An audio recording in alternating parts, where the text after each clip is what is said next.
बिस्मिल्लाहिर्रहमानिर्रहीम। अस्सलाम वालेकुम। हमने पढ़ना है food spoilage agents. Food spoilage agents में हमारे पास हमने पहले देखा है आर्टलाइसिस फूड के अंदर कैसे होती है, सेल्फ ब्रेक डाउन है डिफरेंट कंपोनेंट्स की। तो वो इंजाइमेटिक स्पॉयलेज हो सकती है या डिफरेंट फिजिकल फैक्टर हो सकते हैं, उनकी वजह से हो सकती है। आज हमने देखना है माइक्रो ऑर्गेनिजम्स। माइक्रो ऑर्गेनिजम्स में हमारे पास क्या है, बैक्टीरिया है, यीस्ट और मोल्ड इसमें शामिल है, ठीक है ना। हम मोस्टली इसको दो कैटेगरीज में डिवाइड करते हैं, बैक्टीरिया और फंगस। फंगस में हमारे पास यीस्ट और मोल्ड आ जाते हैं। माइक्रो ऑर्गेनिजम्स हर जगह पे पाए जाते हैं और इनमें से बहुत सारे माइक्रो ऑर्गेनिजम्स क्या हो सकते हैं, नोटोरियस भी होते हैं और बेनिफिशियल भी होते हैं। एयर में, वाटर में, सॉइल में, इवन के ईच एंड एवरी वेयर क्या होते हैं, माइक्रो ऑर्गेनिजम्स मौजूद होते हैं। ह्यूमन बीइंग्स के अंदर भी मौजूद होते हैं, एनिमल्स के अंदर भी मौजूद होते हैं, सरफेस ऑफ द स्किन पे मौजूद होते हैं। टोटल जो है हमारा अर्थ क्रस्ट है वो माइक्रो ऑर्गेनिज्म से क्या है, माइक्रो ऑर्गेनिजम्स मौजूद हैं, हर जगह पे मौजूद हैं। जो टिश्यूज होते हैं हेल्दी प्लांट और एनिमल के, वो फ्री फ्रॉम माइक्रो ऑर्गेनिजम्स होते हैं, उनके अंदर माइक्रो ऑर्गेनिजम्स नहीं होते टिश्यूज के अंदर। अब यहाँ पे जो हमारे पास जो नेचर है वो हमेशा प्रोटेक्ट करती है चीज़ों को। जैसे हम हैं, एनिमल्स हैं, प्लांट्स हैं, तो जो इनका फ्रूट होता है, फ्रूट के ऊपर क्या है, कवरिंग है, पील है। पील क्या करती है, उसकी माइक्रो ऑर्गेनिजम्स की एंट्री को रोकती है। हमारी स्किन है, एनिमल की स्किन है, तो ये क्या करती है, जो स्किन है माइक्रो ऑर्गेनिजम्स की एंट्री को रोकती है और दूसरा डिफरेंट प्रोटेक्टिव फंक्शन परफॉर्म करती है। तो ये जो नेचुरल मैकेनिज्म है फूड प्रिजर्वेशन का फॉर ह्यूमंस या for the survival of nature, तो ये क्या है, एक इनेट बिहेवियर है जो शुरू से चलता आया है। जैसे ही कायनात बनी है तब से चलता आ रहा है। नेचर क्या करती है, अल्लाह ताला हर चीज़ को प्रोटेक्ट करता है by providing a protective covering.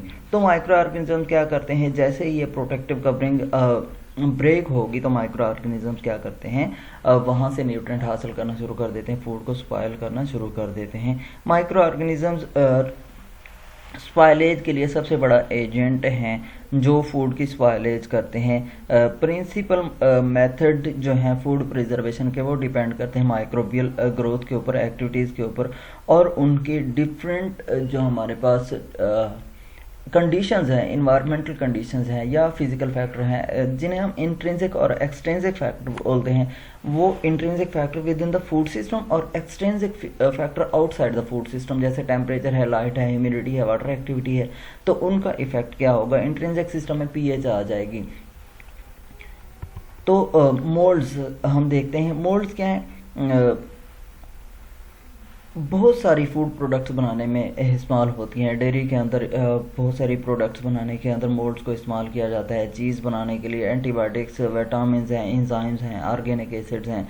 Different food product बनाने के लिए क्या किया जाता है, मोल्ड्स को यूज़ किया जाता है। ये हाईली बेनिफिशियल हैं, लेकिन ये क्या है, नोटोरियस भी हो सकती हैं, फूड को स्पॉइलेज भी काज कर सकती हैं।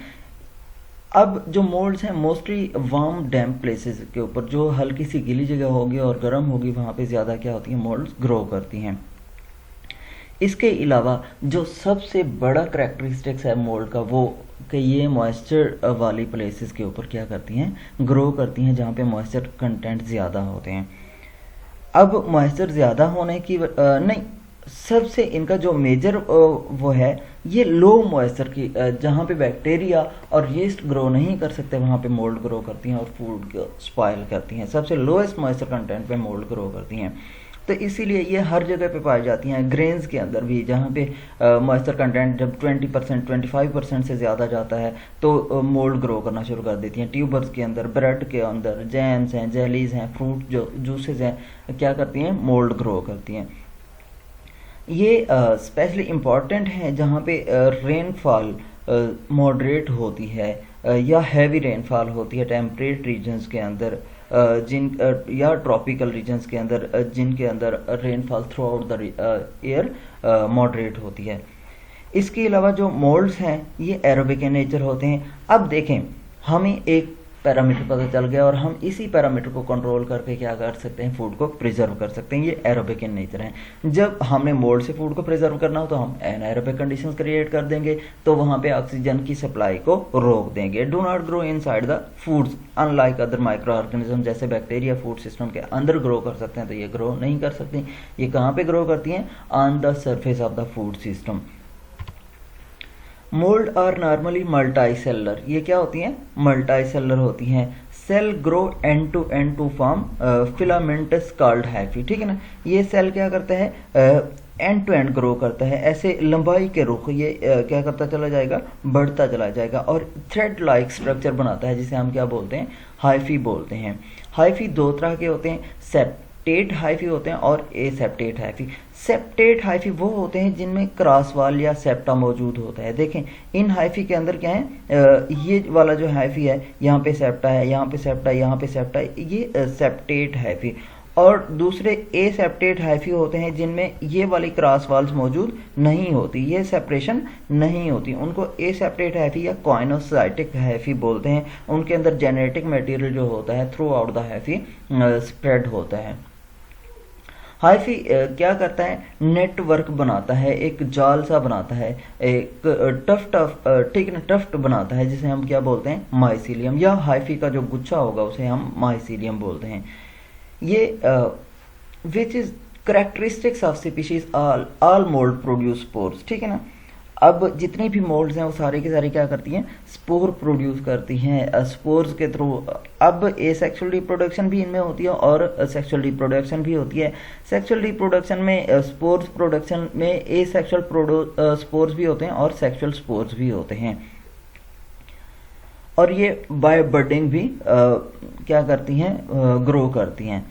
जब ये स्पोर एटमॉस्फेयर के अंदर रिलीज होते हैं ये फ्लोट करेंगे और जहाँ पे इनको डैम्प सरफेस मिलेगी वहाँ पे क्या कर जाएंगे, ग्रो करना शुरू कर देंगे। जहाँ पे सूटेबल इन्वायरमेंटल कंडीशंस होंगी, फेवरेबल इन्वायरमेंटल कंडीशंस होंगी, ये जर्मिनेट करना शुरू कर देंगे। इनमें पेनिसिलियम है, एस्परजिलस है, दिखाया गया है, जिनकी फ्रूटिंग बॉडीज इस तरीके से होती हैं और इनकी हैबिटेट, ठीक है ना, ग्रोथ कंडीशंस। कुछ मोल्ड स्पीशीज जो हैं वो एस्परजिलस से ताल्लुक़ रखती हैं, जैसे एस्परजिलस नाइगर है, ये फूड के अंदर ग्रो करती हैं जहाँ पे वाटर कंटेंट बहुत ज़्यादा कम होता है। और सबसे बड़ा इश्यूज है ये ग्रेन्स के अंदर। एस्परजिलस एफ्लाटॉक्सिन्स प्रोड्यूस करती हैं और एफ्लाटॉक्सिन्स हाईली कार्सिनोजेनिक के नेचर होते हैं। इसलिए जो एस्परजिलस की स्पीशीज़ हैं क्या है, ये इंसानों के लिए जो लोअर मॉइस्चर कंटेंट पे ग्रो करती हैं बहुत ज़्यादा नुकसानदेह हैं। Species of Mucor fancy food stored at moderate temperature, ये क्या है, म्यूकर फैंसी जो मॉडरेट टेम्परेचर पर फूड को स्टोर किया जाता है और जिनकी ह्यूमिडिटी क्या होती है, रिलेटिवली हायर होती है, वहाँ पे ग्रो करती हैं। जबकि पेनिसिलियम और एरोबेसिडियम जो हैं ये ऐसी फूड्स के अंदर ग्रो करती हैं जहाँ पे टेम्परेचर लो होता है, मीन के 4 to 10 डिग्री सेंटीग्रेड, जिसे हम रेफ्रिजरेशन टेम्परेचर भी बोलते हैं।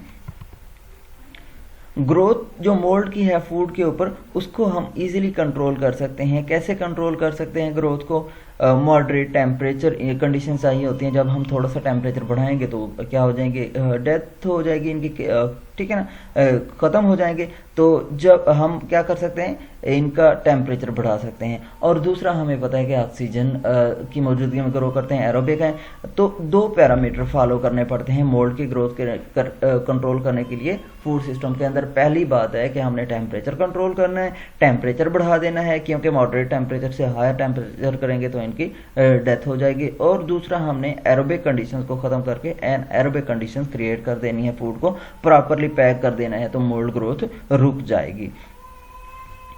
Keeping food at low temperature in refrigerator is also useful in prolonging their shelf life, ठीक है। फूड को अगर हमारे पास चंद स्ट्रेन्स हैं, जो चंद स्पीशीज़ हैं जो लो टेम्परेचर पे ग्रो करती हैं, अगर हम उनको उनके सिवा बाकी जो हैं ग्रो नहीं कर सकती हैं तो कंट्रोल किया जा सकता है।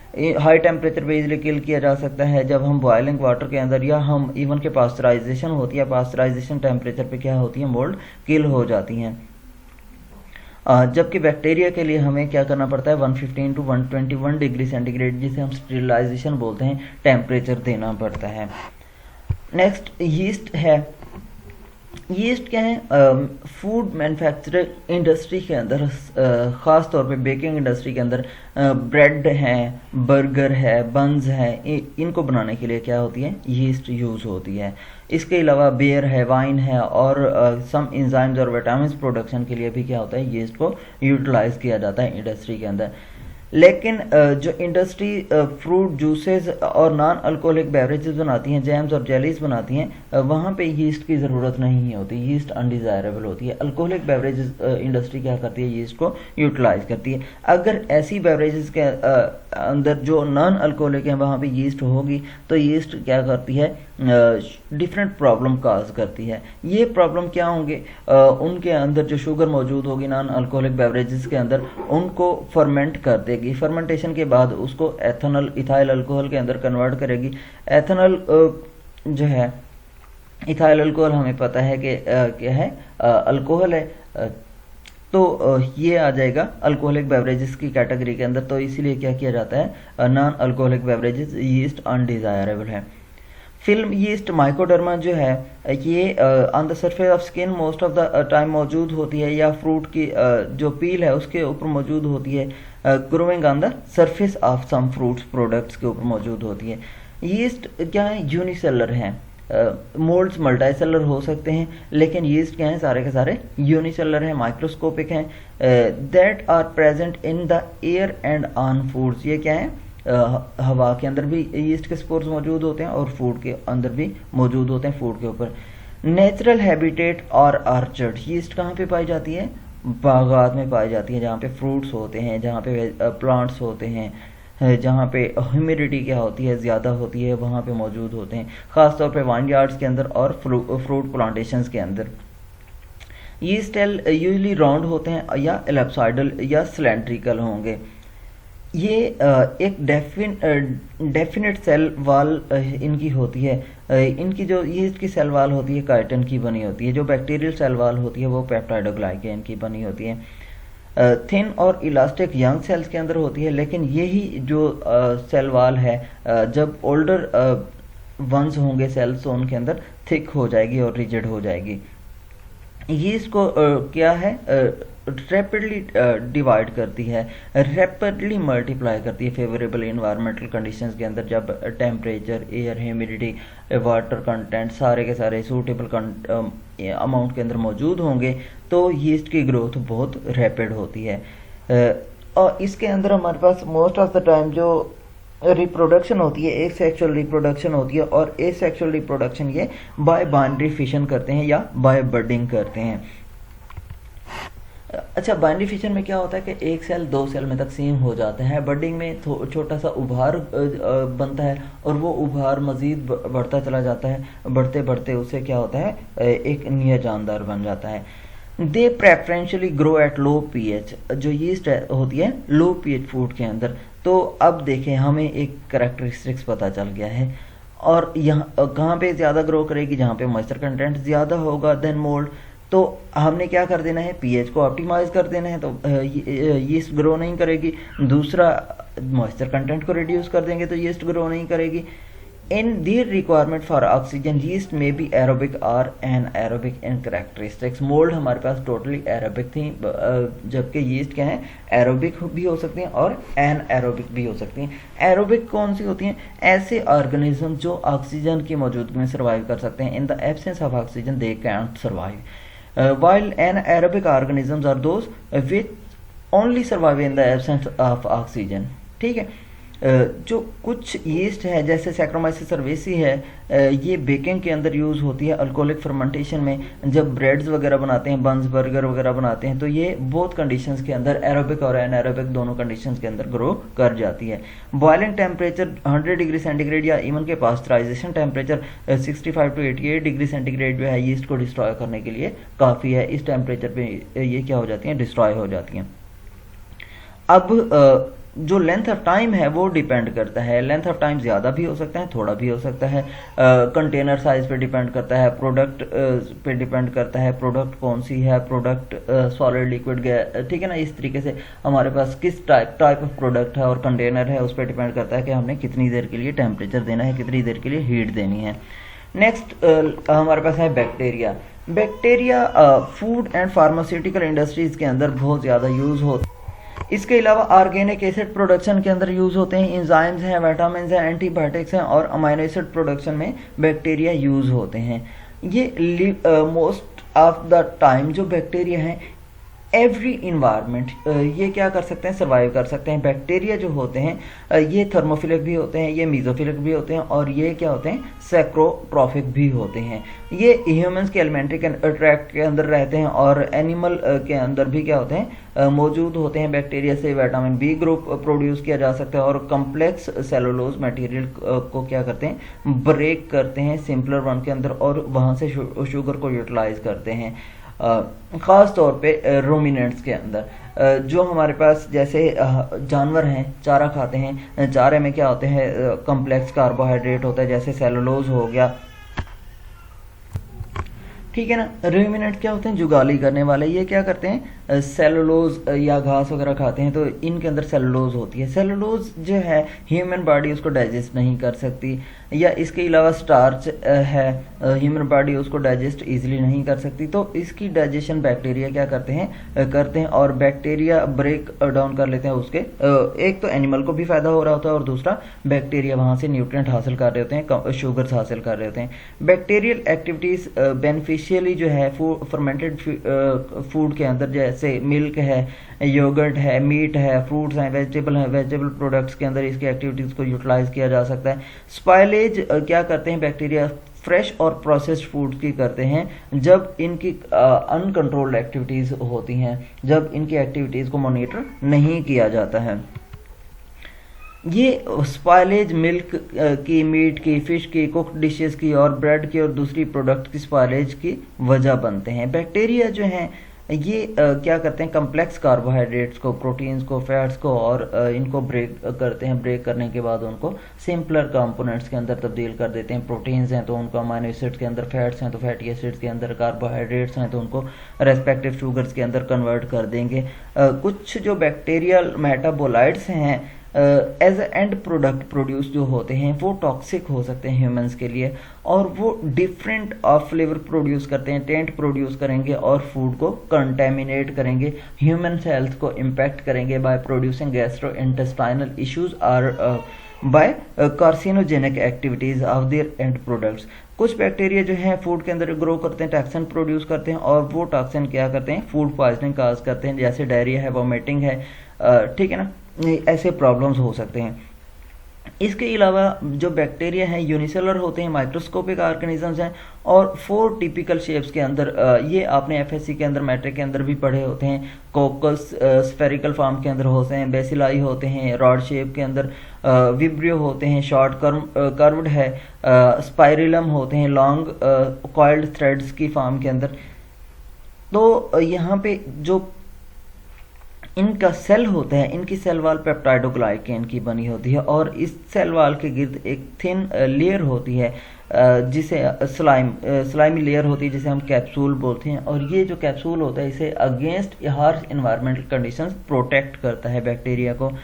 और बैक्टीरिया क्या करते हैं, एक मोटाइल स्ट्रक्चर के थ्रू जो कैप्सूल के ऊपर मौजूद होता है, hair like structure, strand like structure मौजूद होता है जिसे फ्लैजेला बोलते हैं, तो उनके थ्रू बैक्टीरिया मूव करते हैं। Bacteria most of the time binary fission के थ्रू क्या करते हैं, एसेक्सुअली रिप्रोड्यूस करते हैं, लेकिन इनके अंदर सेक्सुअल रिप्रोडक्शन भी होती है बाय कॉन्जुगेशन। कॉन्जुगेशन ये होता है कि ये अपना एक दूसरे के साथ मिलकर by the pili genetic material exchange कर लेते हैं। Bacterial spores are very resistant bodies unfavourable environmental conditions, ठीक है ना। ये क्या करते हैं, प्रोटेक्शन इनके आ जाती है, ये क्या करते हैं, अनफेवरेबल अपने आप को जो इनके स्पोर्स होते हैं वो प्रोटेक्ट कर लेते हैं। Bacteria very requirement for growth, इनकी जो मेसोफिलिक होंगे टेम्परेचर, थर्मोफिलिक होंगे और सैक्रोफिलिक हैं। मीजोफिलिक जो हैं वो 20 to 30 डिग्री सेंटीग्रेड पे ग्रो करते हैं बेस्ट, और जो थर्मोफिलिक हैं 45 to 55 डिग्री सेंटीग्रेड पे ज़्यादा ग्रो करते हैं, जबकि सैक्रोफिलिक जो बैक्टीरिया हैं 4 to 10 डिग्री सेंटीग्रेड जो रेफ्रिजरेशन टेम्परेचर है उस पर ज़्यादा ग्रो करते हैं। इसके अलावा जो कुछ बैक्टीरिया होते हैं ऑक्सीजन की मौजूदगी में ज़्यादा ग्रो करते हैं, एरोबिक होते हैं, और कुछ होते हैं जिनको ऑक्सीजन की ज़रूरत नहीं होती, एनएरोबिक बैक्टीरिया होते हैं। Do not grow at low pH, specially pH below 3.5। देखें सबसे बड़ा करैक्टर हमारे पास आ गया। अगर बैक्टीरिया को हमने किल करना है तो पीएच 3.5 से बिलो ले आना है। लेकिन अगर हम न्यूट्रिशनली बात करें, ये पीएच गैस्ट्रोइंटेस्टाइनल प्रॉब्लम काज कर सकती है। ऐसे पेशेंट जिनको ऑलरेडी एसिडिटी का इश्यूज होता है, अगर आप मोर एसिड उनको यूटिलाइज कराएंगे या एसिड फूड्स यूटिलाइज कराएंगे तो उनकी एसिडिटी बढ़ती चली जाएगी, और ये जो एसिड ग्रुप है ये स्टोमिक अल्सर का सबब बन सकता है या डिफरेंट गैस्ट्रोइंटेस्टाइनल प्रॉब्लम का सबब बन सकता है। इसीलिए हमें क्या करना होता है, डिफरेंट कंपोजिशनल पैरामीटर को देखना होता है, और हमने क्या करना है, किसी भी पेशेंट को अगर रिकमेंडेशंस देनी है तो उसके हेल्थ स्टेटस के मुताबिक रिकमेंडेशंस देनी है, या हम प्रिजर्वेशन की जानिब जा रहे हैं तो हमने फूड को डिफरेंट कंज्यूमर बेसिस पे प्रिजर्व करना है, ना कि सिर्फ हमने अपनी ईज के लिए फूड को के लो टेक्नोलॉजी यूज़ करके हम कम से कम पैसे इस्तेमाल करके फूड को प्रिजर्व कर लें। ऐसा नहीं है। कुछ बैक्टीरिया जो हैं बहुत ज़्यादा प्रॉब्लम काज करते हैं प्रोसेसिंग में, जो ख़ास तौर पे लो और मीडियम एसिड फूड्स हैं उनके अंदर, क्योंकि बैक्टीरिया जो हैं लो और मीडियम एसिड के अंदर सर्वाइव करते हैं, और ये हायर टेम्परेचर को भी क्या कर जाते हैं, सर्वाइव कर जाते हैं। इवन पास्चराइजेशन को भी, स्टेरिलाइजेशन प्रोसेस क्या है इनके लिए रेकमेंड किया जाता है, ताकि ऑल फॉर्म ऑफ बैक्टीरिया जैसे स्पोर्स हैं उनको भी किल किया जा सके। और उन फूड्स के अंदर जिनकी पीएच क्या होती है 4.5 या बिलो 4.5 होती है, high acid and acid foods के अंदर बैक्टीरिया क्या है नहीं, स्टेरिलाइजेशन टेम्परेचर जब हम देते हैं तो हाई एसिड और एसिड फूड के अंदर थ्राइव नहीं करते, एग्जिस्ट नहीं करते। कुछ स्पोर फार्मिंग बैक्टीरिया जो हैं जैसे कि बेसिलस है, क्लॉस्ट्रीडियम है, ये हीट रेजिस्टेंट होते हैं और इनको डिस्ट्रॉय करना मुश्किल होता है हीट ट्रीटमेंट के ज़रिए। स्टेफिलोकोकस ओरियस है, क्लॉस्ट्रीडियम बोचुलिनम है, ये टॉक्सिक सब्सटेंसेस प्रोड्यूस करते हैं और डिफरेंट डिजीजेस काज करते हैं, जैसे बोचुलिज्म है क्लॉस्ट्रीडियम बोचुलिनम की वजह से, ठीक है ना, अबॉर्शन काज करती है, ये टॉक्सिन जो प्रोड्यूस करते हैं। स्टेफिलोकोकस ओरियस है, ये डिफरेंट क्या करेगा, इसके प्रोडक्ट्स जो होंगे स्किन को इन्फेक्ट कर सकते हैं या हमारे इंटरनल बॉडी सिस्टम को इन्फेक्ट कर सकते हैं। कुछ स्पीशीज़ जो बैक्टीरिया की हैं साल्मोनेला से बिलोंग करती हैं, शाइजिला और विब्रियस हैं, ये फूड बॉर्न इन्फेक्शंस काज करती हैं। और ये जो फूड बॉर्न इन्फेक्शंस होते हैं ये क्या है, जैसे गैस्ट्राइटिस हो सकती है, इसके अलावा क्या है वोमिटिंग हो सकती है, इसके अलावा डिफरेंट हैं, डायरिया हो सकता है, different form of diseases cause करते हैं। Compared with mould and yeast bacteria are more difficult to kill, most vegetative form are destroyed at 100 degree centigrade, ठीक है ना। जब हमने देखा मोल्ड का तो हम अगर एनारोबिक कंडीशंस क्रिएट कर देंगे मोल्ड किल हो जाएंगे, अगर हमने यीस्ट की बात की है तो टेम्परेचर बढ़ा देंगे, यीस्ट किल हो जाएंगी। लेकिन bacteria wide range of environment के अंदर सर्वाइव करते हैं, इसलिए इनको किल करना थोड़ा मुश्किल होता है। जो वेजिटेटिव फॉर्म ऑफ बैक्टीरिया होती हैं, जो यंग सेल्स होते हैं वो 100 डिग्री सेंटीग्रेड पे किल हो जाते हैं, जबकि स्पोर्स जो होते हैं वो 100 डिग्री सेंटीग्रेड पे किल नहीं होते हैं। उनको किल करने के लिए हमें क्या करना पड़ता है, 115 to 121 डिग्री सेंटीग्रेड टेम्परेचर देना पड़ता है। ये टेम्परेचर स्टेरिलाइजेशन टेम्परेचर कहलाता है। मीडियम एसिड फूड्स के अंदर जो हैं बैक्टीरिया ज़्यादा प्रॉब्लम काज करते हैं, हाई एसिड फूड्स के अंदर बैक्टीरिया इतना प्रॉब्लम काज नहीं करते। यहाँ तक आप लोगों को कोई सवाल हो तो आप पूछ सकते हैं।